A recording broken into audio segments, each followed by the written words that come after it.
Most of the time it's gonna be falling, but I'll be fixing it. Hello, and today we're going to read Star Wars, but not just any Star Wars. This is about Princess Leia, and she's my favorite character. So, here's the. Now, let's get to reading.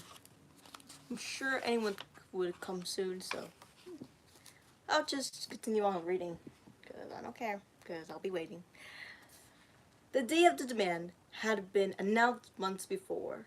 Guests have been arriving from worlds across the galaxy in the delicious aromas from the banquet being prepared wafted through the palace halls.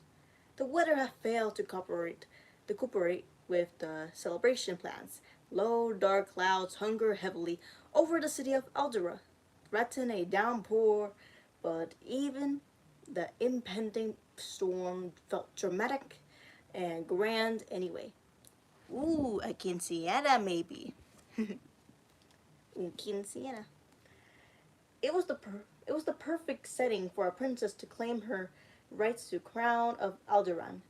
Ow! Layla made a face. That pulls. And it's going to keep pulling, promised WA2V, Leia's personal attendant droid. Her bluish metal fingers swiftly wove one final braid into a complicated traditional style. Today, all day, you must look your best. You see that every day. As a little girl, Layla had only ever wanted to tie her hair back into a tail. Her parents said she was free to do as she liked, but 2V had held firm. Her programming demanded that she present the princess in grand style. Ooh, so there must be a coronation. And not even the princess herself could say otherwise. It's true every day, 2V insisted, pulling the braid in a loop, pinning in her place. Standards are even higher for a special occasion.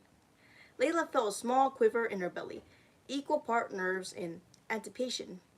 This was the biggest day in her life since her first name day when her parents had taken her into a throne room and declared her daughter by adoption, by love. She shook off the thought. That time, all she had to do was be a baby in her mother's arms. This time she had to stand up for herself. When a hairstyle was done, Layla gratefully slipped into a clothing she and 2V had compromised on. A simple white dress for her. Oh, hey Kim. Enjoy. Alright, where was I? Where was I? Oh god. Oh, bold silver jewelry for 2V. Just as she toed into her sanity slips, the orchestral fanfare swelled from the throne room, echoing through the palace corridors. It felt as though her parents were personally knocking on her door. One more thing, 2V pleaded.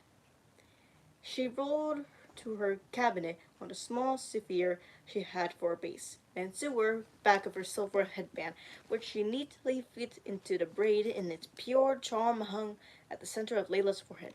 Yes, yes, that's it. You look absolutely stunning. I work marvelous. I really do. Layla shook her head in amusement. Thanks a lot. Obviously, 2V shooed her charge towards the door. Hurry, they're all waiting.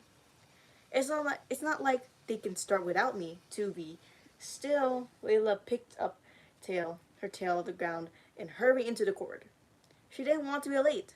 The princess and the princesses who had made their demands in the ancient times had sometimes had to fight their way into the throne.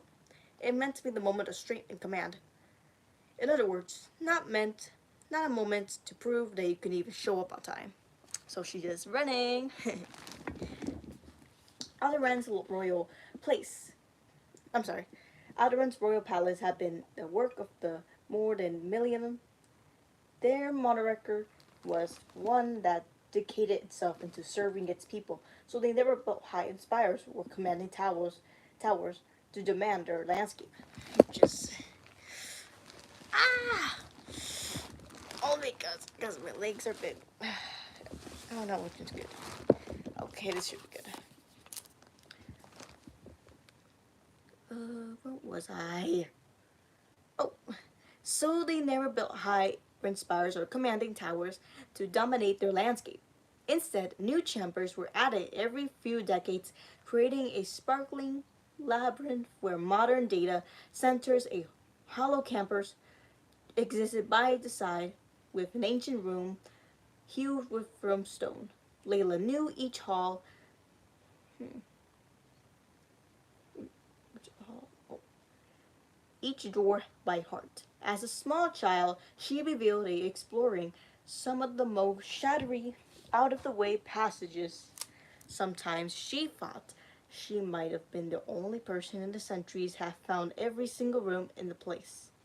Fortunately, she knew the shortcut through the old armory, which got her to the antechamber, through the dorm room, to plenty of time. The royal guard smiled when they saw her. She grinned back to her straining the cape of her gown. To the taller guard, she whispered, "How's the baby?" "Sleeping through the night," he replied. Layla mimicked applause, and he dug his head, almost bashfully. Really, she didn't know much about babies, except that parents were proud of them, even though they kept everybody awake. But if the guard was happy to have a sleepy baby, then she was happy for him. "We're lucky on Alderaan," her father had said as they sat by the library hearth. "We're loved by people. We have their loyalty. That's because we love them and are loyal to them in return. If we ever cease to appreciate those around us, from the highest lord to the humblest laborer, we lose loyalty. We'll deserve to lose it." Layla was jerked back in the moment by a rustling of the velvet curtain at the door. Swiftly she went into the wall, and the Rindor sword hung, grabbed it by the hilt, and took it to hand. She practiced with it a few times, but its weight surprised her every time. So she's holding a sword and she's practicing. Just like that one sport where you play with the sword as for fun. I forgot what it's called though. Position. Doorway center. Sword, both hands on the hilt. Arms close to close. Blade upright speech. "I remember the speech," she told herself. "I definitely remember it. I'm just blanking on at the moment, and it absolutely came back to me when I'm standing in front of hundreds of people." The curtains was tucked by the side. Brilliant light, tinted by the vase of panes of stained glass, fell on her. 200 guests turned as one, all of them standing on neither side carpet on their trees on the line. Directly through the room to the golden thrones where Brahela and Baal Organa sat. Layla marched forward, sword held by high. A low rumble of the thunder that made her grateful for the candle droid projecting lights through the windows. Otherwise, the room would have been nearly pitch black. She practices, but didn't think so. She could do it with her eyes closed. With her eyes closed, a bit dangerous. My hair is pretty much distracting me, which is causing me to scratch. I didn't know it might be easier if I couldn't see all the guests staring at me. Layla had spent her time appearing before voice in official capacity as their future queen. Breha Organa wore a dress of bronzy silk, her hair piled high atop her head, the braids woven through the staring of bed. Next to her, Bail Organa wore the traditional long jacket of victory. The crown itself had been brought back from the museum to sit atop of a marble pillar, illuminated by a candle droid of its own. Her parents looked even more ragged than usual, almost forbidding. Were they enjoying the charade? Layla thought she was, or would be if her parents had been inviting a few people. Sorry, just need to rest my leg. I think that's better.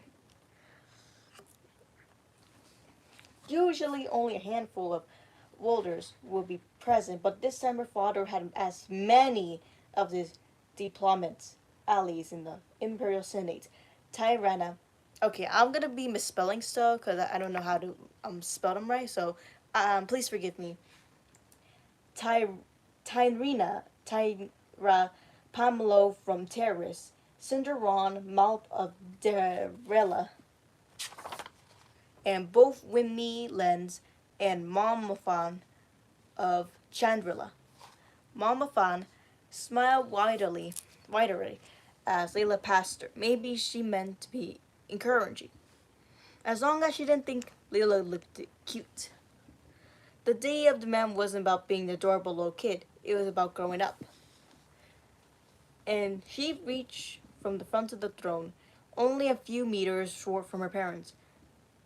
Breha called out the first line of ceremony. Who is this? Who disturbs the queen in her seat of power? It is I, Lila Organa, Princess of Alderan. Sure enough, the speech had come back from Q. I come before you to hear you acknowledge on this day it is known that I have reached my 16th year. The it is known was an addition to the simplest form of the ritual, one used only when the eldest child of the king or queen was adopted. Layla had turned 16 3 or 4 days ago. She didn't know her birthday for sure and didn't care. She became a princess of Alderaan on her name day, and that was the anniversary they were marking. We acknowledge you that you are of age, said Bale. Only the slightest crinkling of the corner of the eyes betrayed the smile he was working on. Why then do you come before us armed?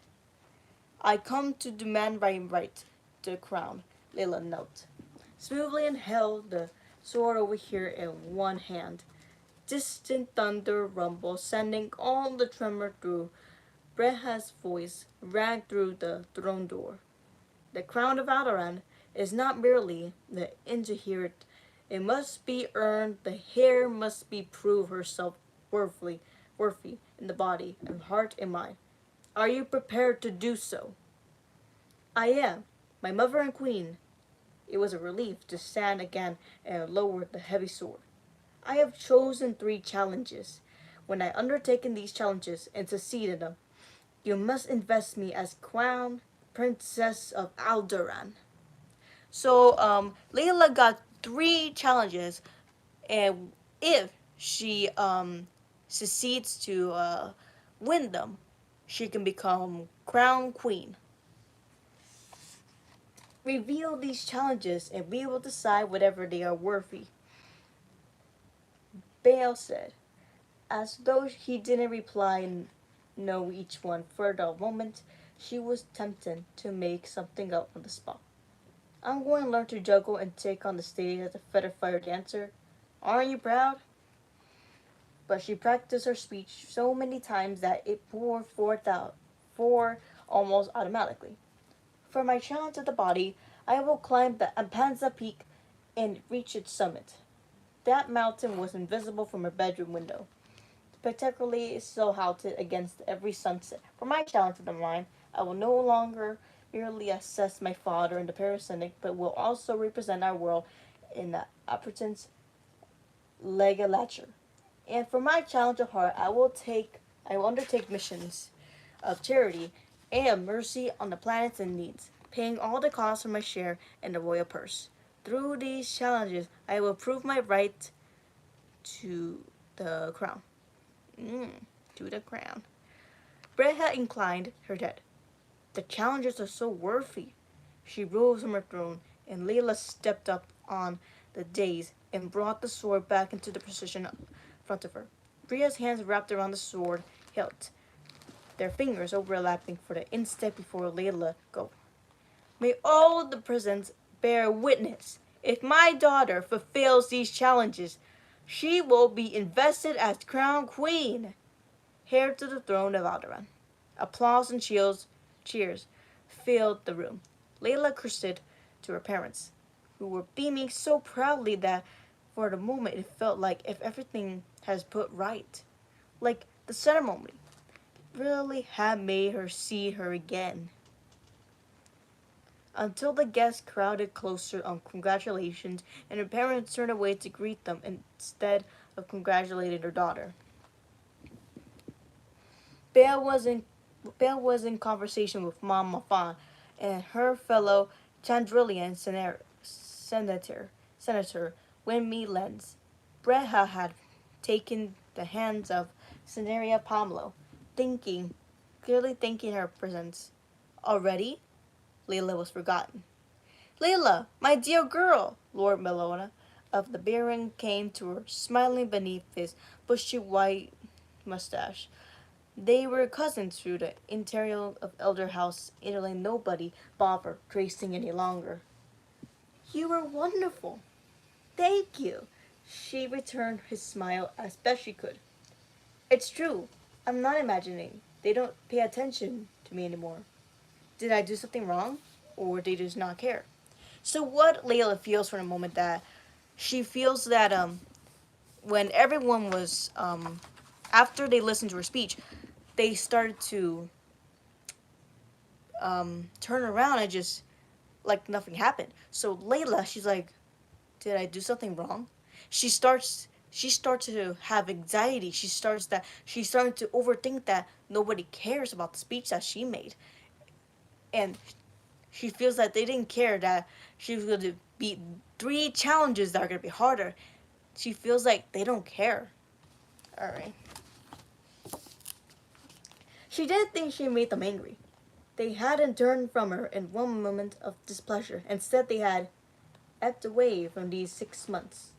Layla had never had many friends in her own age, as algorithmic as Alderaania Monitor was.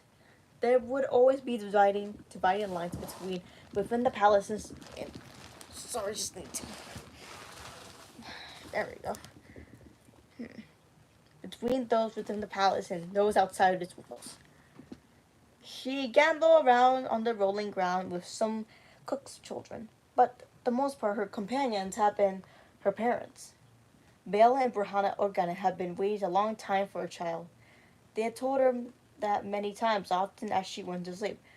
As part of the story about what her father came home from the mysterious mission to surprise that the mother had a baby girl in his arms.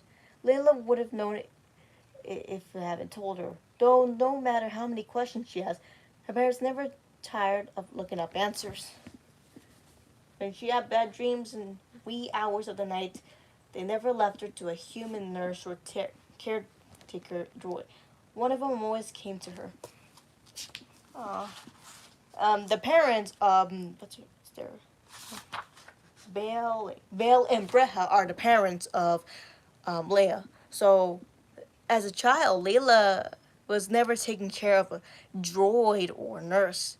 Her parents were there all the time, even if she cried on her sleep, even if she's, being a bad girl, they were always there for her, and that's it's so amazing that they have the parents have androids that could take care of the baby when they're busy, but they always had this time, this special time that they come to the girl, Layla, and they love her like a real parent.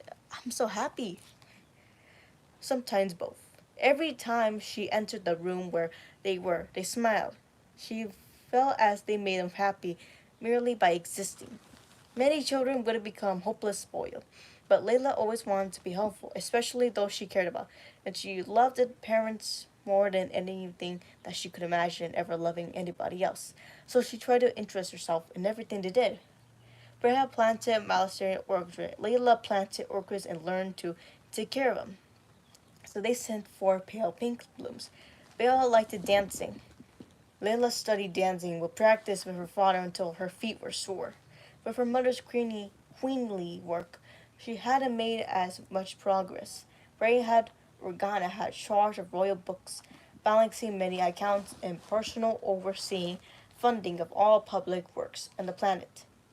Layla had gamely tried to hang the basic accounting, doing well enough but hating it the entire time. Within the week, her mother had released her with a hug and a laugh. Said, "But don't I need to learn if I'm going to be queen?"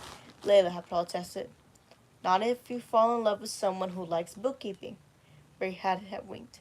"Then you can Make your Visori do it. Her parents her parents had arranged their duties, so her mother attended to matters of Alderaan itself, while her father represented Alderaan in the Imperial Senate and handled their diplomatic affairs. In the Clone Wars, he had been their military leader, as well as the little girl Leela had thrilled to her stories of adventures, and as she matured, she heard some darker, sadder stories that formed largest parts in any great war. But there have been no major wars in the generation. The galaxy was unified with the worst possible ways under tyranny of Emperor Palpatine as a representative of one of the most influential core worlds. Bail Organa served as one of the few voices in Imperial Senate that moderate Palpatine's autocrackle. Politics involved in its own kind of battle. Ah, my feet! Ah, damn, sorry guys, my feet was like freaking hurting. Entering her father's Senate office, that Pastor II had been meant pro-feeding with speeches, practicing debating with him on various issues, and unwinding after the sessions as they travel home on the Rachi or the Tambi IV. Ah, sorry, she's like. Alright, I think this should be good. She felt that she wasn't the only daughter to Bail Organa, but was also a partner in his work. And that made her prouder than her crown could ever. She'd done her part. She'd been a good daughter. So why had they stopped caring about being parents? See, that's her overthinking. Thinking about that. Layla, she wasn't like any child who was spoiled brat. She was a good person, and she always tried to like imitate her parents, like copying their work. And she thinks like, I've been a good girl. Why did they not care about being parents? Did I do something wrong? What am I doing? You know. Wait, where is it? Where is it? Where is it? Oh my god. It wasn't like they hit her or were mean to her. It was worse than that. They ignored her. Her father began having more and more private sessions in his office, discussing with the scenarios of the Ultri or Mon Cala that Lila couldn't take part in. There had always been conferences like that, but they went from a few each month to several months, sometimes several days. Afterwards, Bill would be distracted for hours. If Layla tried to sound him about them, he'd certainly tell her to attend to her own duties. As though his power broken that become more important to him than anything else, including his own daughter. Her mother was even worse. She suddenly turned into society, inviting dignitaries from around the galaxy of Simtamius. When Banku were briefly the galaxy of the scrumptious. Sometimes Layla would even catch Breza dozing over the account books the next day.